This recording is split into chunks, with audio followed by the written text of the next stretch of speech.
This is my muscle building pyramid. So for every pyramid, you know how it works. The bottom of the pyramid is the base, and it's going to be the foundation and the most important thing. So what I believe to be the most important thing for building muscle is resistance training, which is probably not much of a surprise to anyone.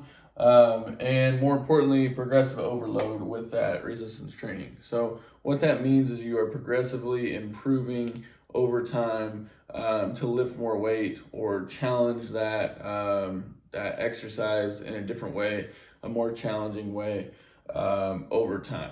So you can keep it super simple. You can progress quite a bit by doing 3 sets of 10, like the old bodybuilding method, and just progressively add weight to what you're doing on a certain exercise. So you can make it way more complex than that, but it doesn't need to be super complex to build muscle. Typically, the thought of muscle building zone is somewhere between 8 and 12 reps. But there's been a lot of research to show that you can build muscle at lower reps and you can build muscle at higher reps. Really having a little bit of variety of each is going to be the most beneficial. So, next on the list is adequate protein. So, getting enough protein is going to help repair your muscles. I usually suggest zero point 0.7 grams to 1 gram per pound of body weight. So you can see that on my protein suggestion video. But getting an adequate amount of protein helps recover the muscle, because what you're doing when you're doing resistance training is breaking down the muscle and kind of tearing it apart a little bit, and then protein and other things go in and fix that muscle, repair it, and it will be a bigger, stronger muscle next time. So you need adequate protein. It's also good to have a calorie surplus. So have a little bit more than your maintenance calories. So if you see my calorie calculator, maintenance was about 13 to 14, so 15 or 16 is kind of an ideal place for muscle building. So you can go there. Then next will be recovery. So like I said, you're breaking down that muscle and you need time to recover to build it back up. So you either have to change up what you're doing each day. So if you're working out 2 days in a row, you might do upper body one day and then lower body the next day. Or you might take a day off altogether. You have to give time for that muscle to recover, and that will really be the point where it's growing. If you don't do that, then it's not going to recover and grow. So up towards the top, we have supplements.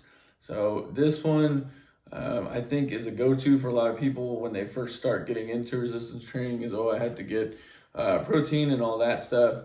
You can really get enough protein from just getting normal nutrition, and sometimes having a whey protein supplement might be a good addition to get enough protein, but most of the other supplements are not really necessary for you to have optimal muscle building potential. So the BCAAs, they're not really necessary. They're also usually in whey protein powder.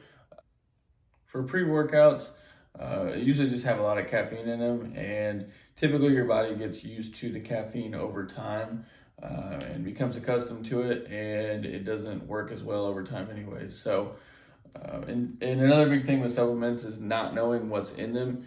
You usually don't know, and the company is not regulated by the FDA, so you don't have to know what is in each supplement.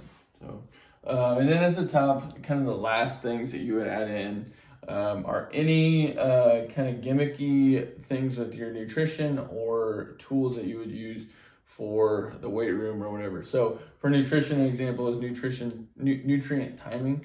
So timing your nutrition around your workouts. So having a certain amount of carbs around your workouts, having a certain amount of carbs one day and a different amount of carbs the next, or things like that. So those can make a difference, but you should really try to dial in the bottom things first. So as far as tools that I'm thinking of in the weight room are like blood flow restriction, where you put a cuff around your arm and do bicep curls, and it cuts off circulation.